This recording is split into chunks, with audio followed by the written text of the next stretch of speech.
You're here. Welcome to the Masterminding Success podcast.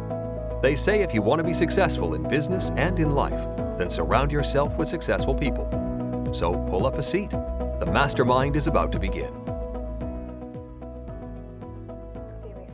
So is clear soup just food flavored tea? I don't know. Oh, hey, you made it. Glad you could join us for another episode of Masterminding Success podcast. We're your hosts, Keith Wheeler and Nuria Colby. So Nuria, what are we going to be talking about today?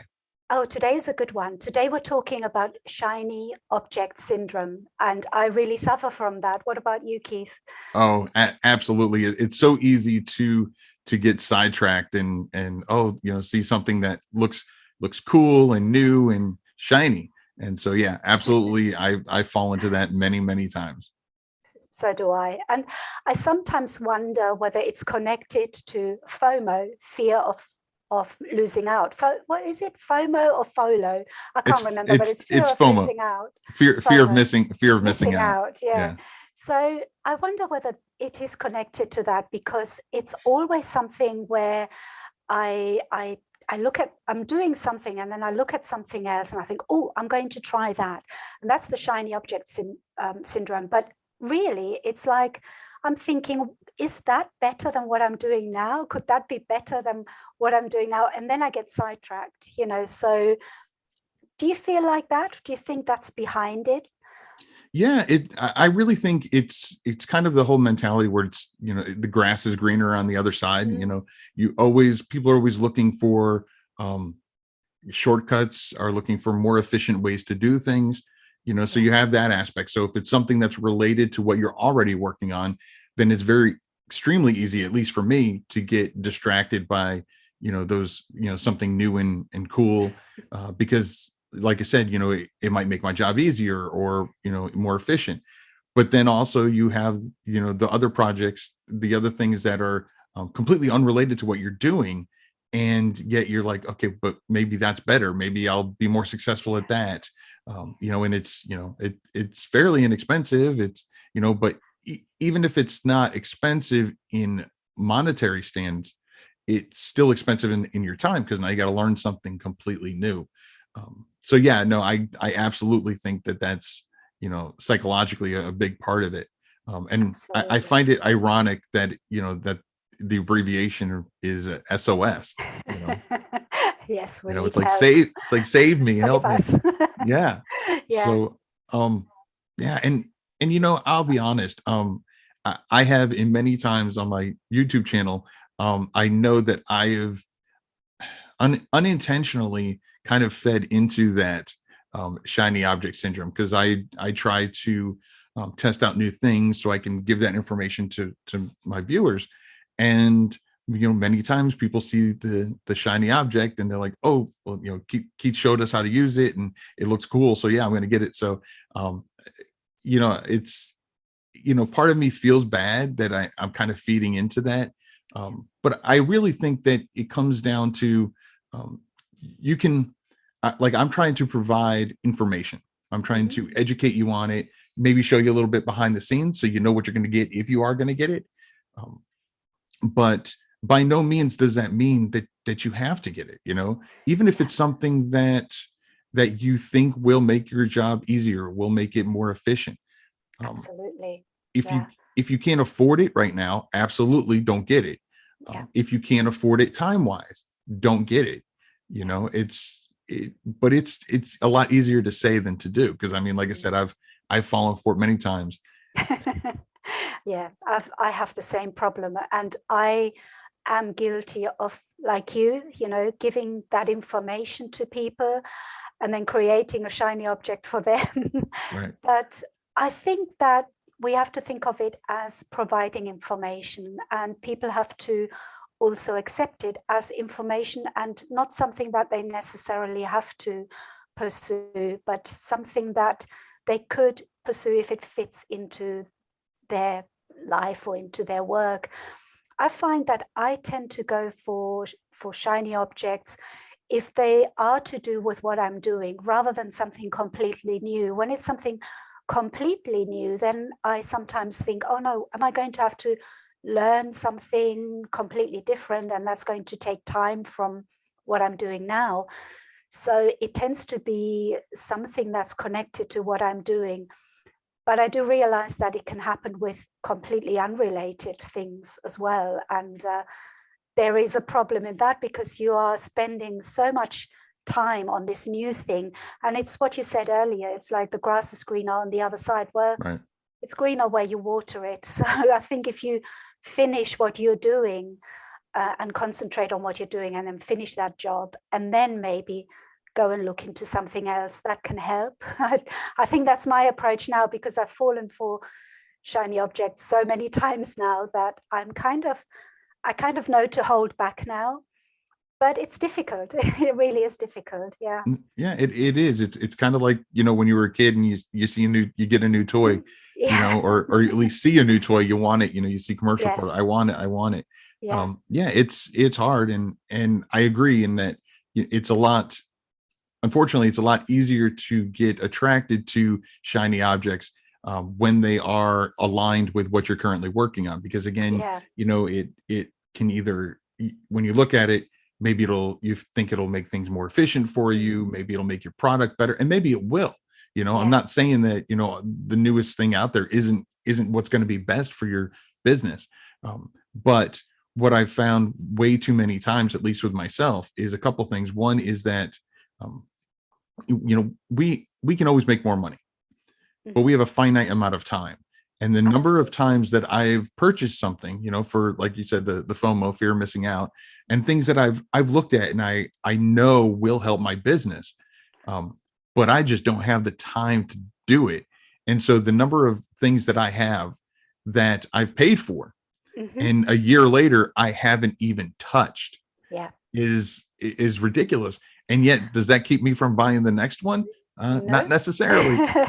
And so that's definitely something I've fallen into Yeah. on Me more than too. one occasion.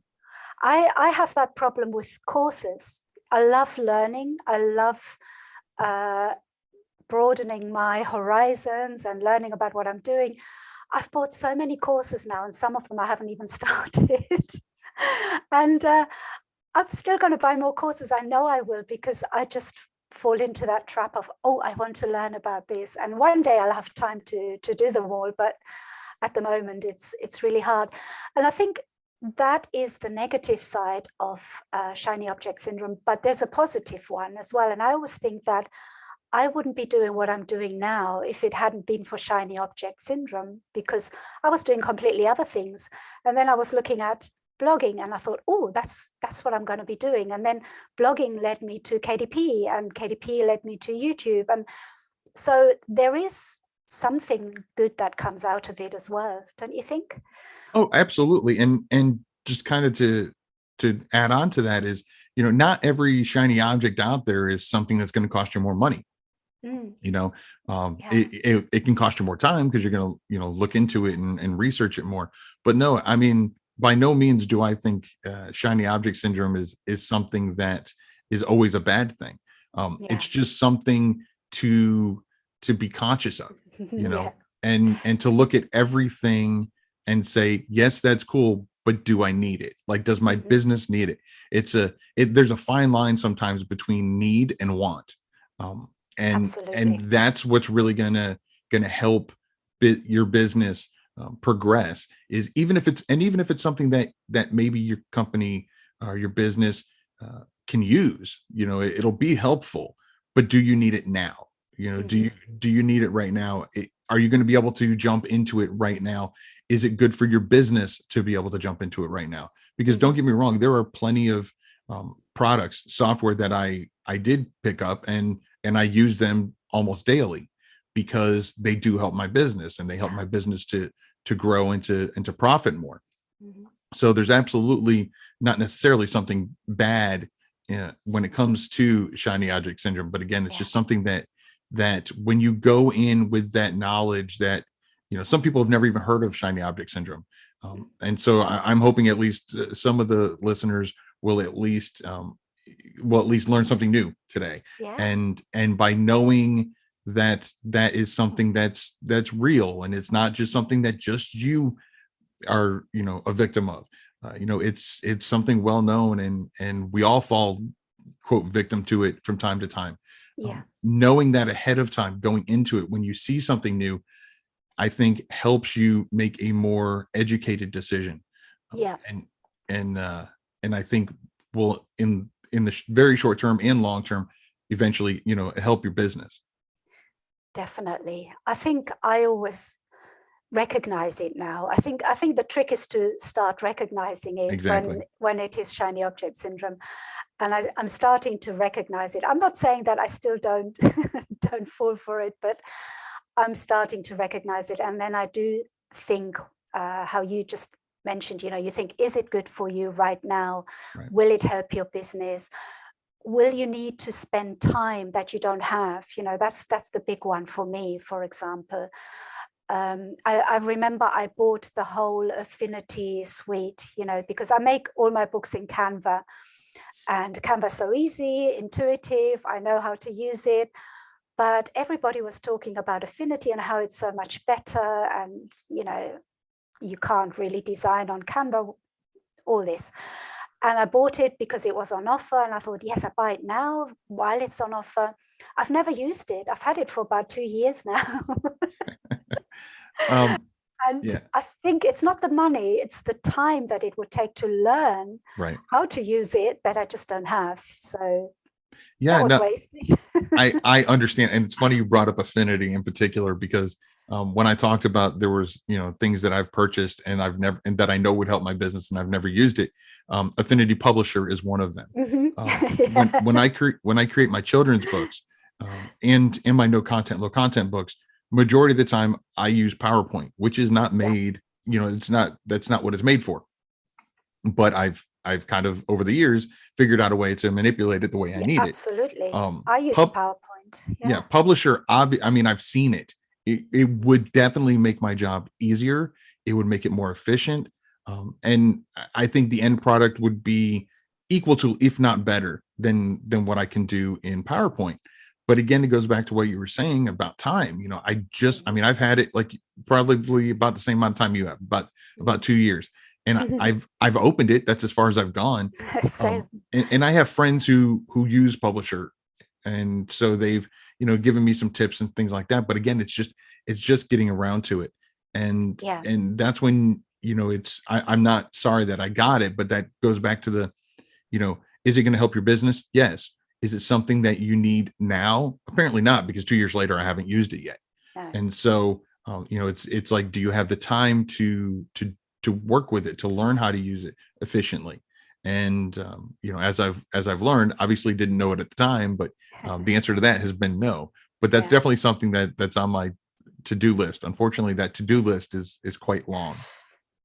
Same here. I don't know whether I'll ever use it, to be honest, because I've come now to the conclusion that if I'm doing all right with the tools that I have and I'm comfortable using them, there's nothing better than being comfortable with the tools that you're using, because you're so much more efficient that way.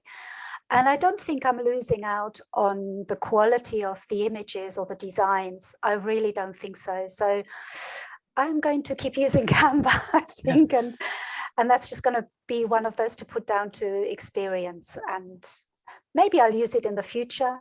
We'll see. Yeah, the designer, honestly, I don't know if I'll end up using.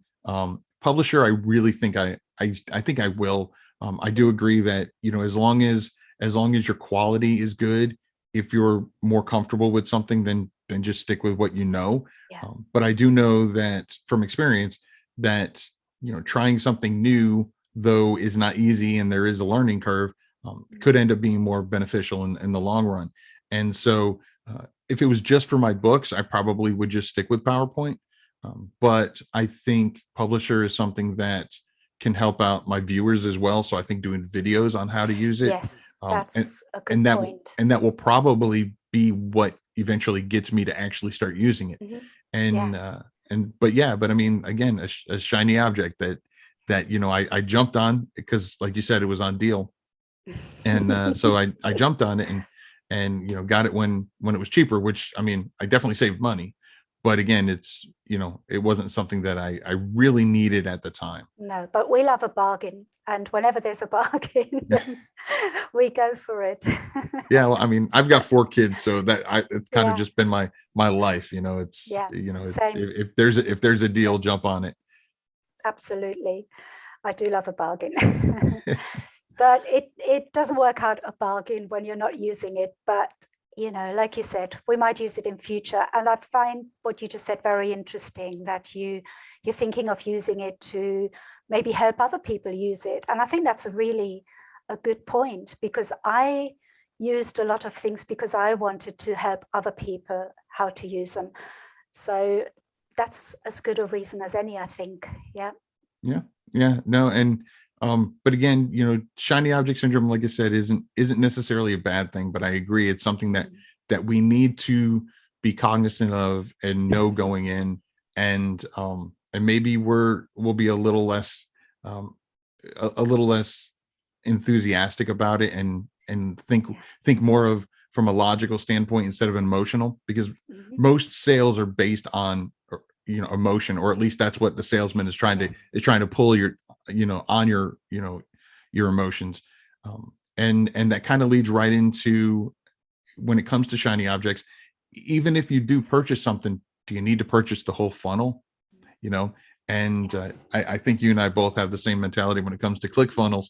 Oh God, yes. And I know they work, but and I mean, I've got a product that uses ClickFunnels too. So I mean, there's a time and a place for it. But again, when we're talking about shiny objects today, it's a matter of, even if this product is going to help you, do you need the whole thing? Like, can you just start out with the starter one, see how much it really is benefiting you, and then whether you need to upgrade, or whether you've decided at that lower price point that it's not really what's going to be best for you and your business, or at least not at this time. Definitely.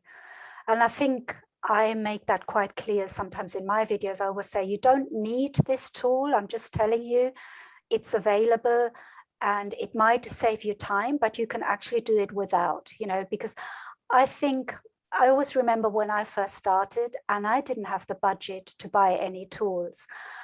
And I think it's important to tell people that they can start off without having to buy anything, and you can do everything manually, and there's a way to do it. You don't need anything really. But later on, when I started being a bit more successful, I made a little bit of money. Then I started to invest in tools because they helped me save time.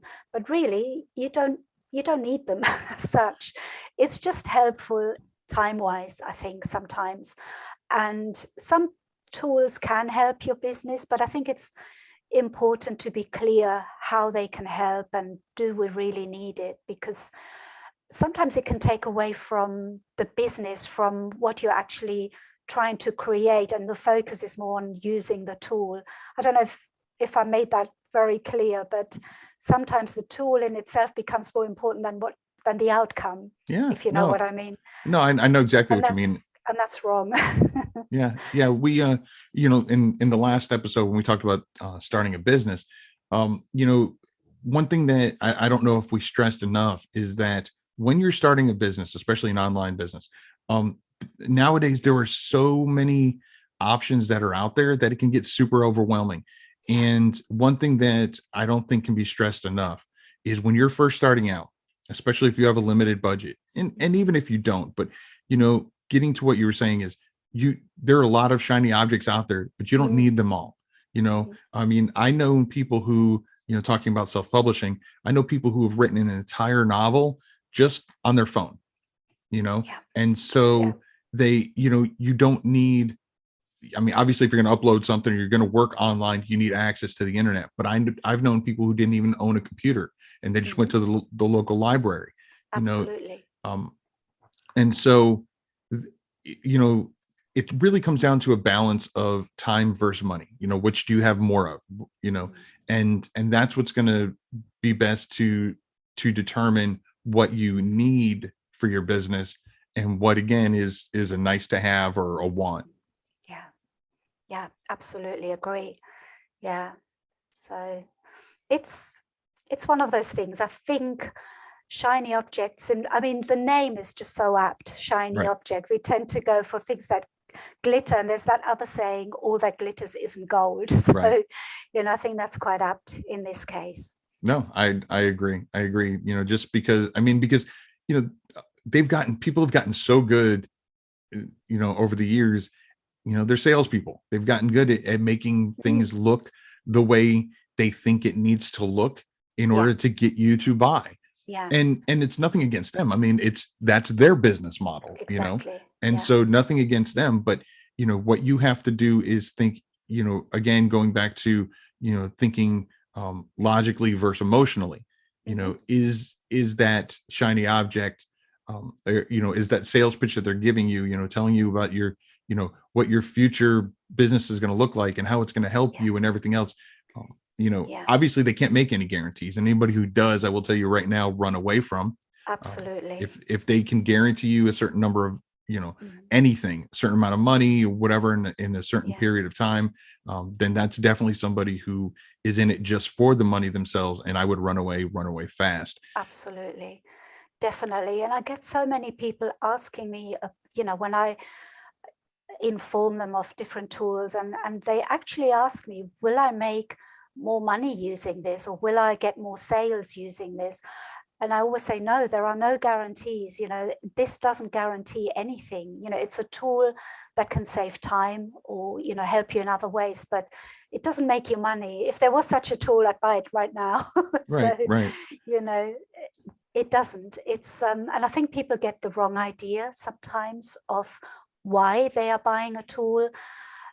We all want to be successful and get better at what we do, but a tool doesn't, or whatever we're buying doesn't necessarily create that. It's still down to us, really, and Right. how you use it as well. And getting back to what we said before, and if you use it, And if you use it's it, it's yeah, very easy for us to see something, shiny object, and it draws our attention and we purchase it, and it just ends up being something that bogs us down, whether it's the use of it or and I understand that when you get something new, obviously you need to learn it, and there's going to be some time investment, and that's fine. But is your business okay with that? You know what I mean? yeah, Do you have that time available to spend learning that new product or learning that new software or whatever? ab- Yeah. And even if it is going to save you time in the long run, if you don't have time to learn it now, then again, is it something that can just wait until your business is more prepared for it? You know? yeah, definitely. And the problem with all of this, I just realized that actually sometimes it can hold you back, because coming back to affinity, I've got it in my head all the time that I need to learn affinity. I need to learn affinity. And it's like, not only is it clutter in terms of you're buying different things and cluttering up your house or your space, but also your mind, because it's on my mind all the time that I haven't used the thing yet and that I should do it. And it puts pressure on you that you don't need. That's how I feel about it. I feel now I wish I never bought it so that you know, so Yeah. I wouldn't think of it all the time. Yeah. It people underestimate how much clutter we carry around in our heads. And Mm, and when it comes to business, you really need to be as clear-headed as possible, yeah, because it makes you more efficient at work. And so yeah, shiny object syndrome really is the perfect name for it. it Um, is. Yes, definitely. Well, this has been another great mastermind area, and a big thank you to each and every one of our listeners and viewers who came to tag along. If you enjoyed today's mastermind, it would mean the world to us if you would follow or subscribe to the podcast on your favorite listening platform. And while you're at it, go on and leave us a review. What are we talking about next week, Naria? Next week, we're talking about a topic which is quite apt for us, and it's entitled This Isn't Easy. So it's all about whether it's easy to start a business, or in general, it's not easy. It's not. That should definitely be a great one. So until next week, I've been Keith Wheeler. And I've been Nuria Corby. You have yourself a good one. Thanks for joining the Mastermind today. Be sure to follow the podcast on your platform of choice and tell a friend who would enjoy it too. Your support is greatly appreciated. This has been the Masterminding Success Podcast.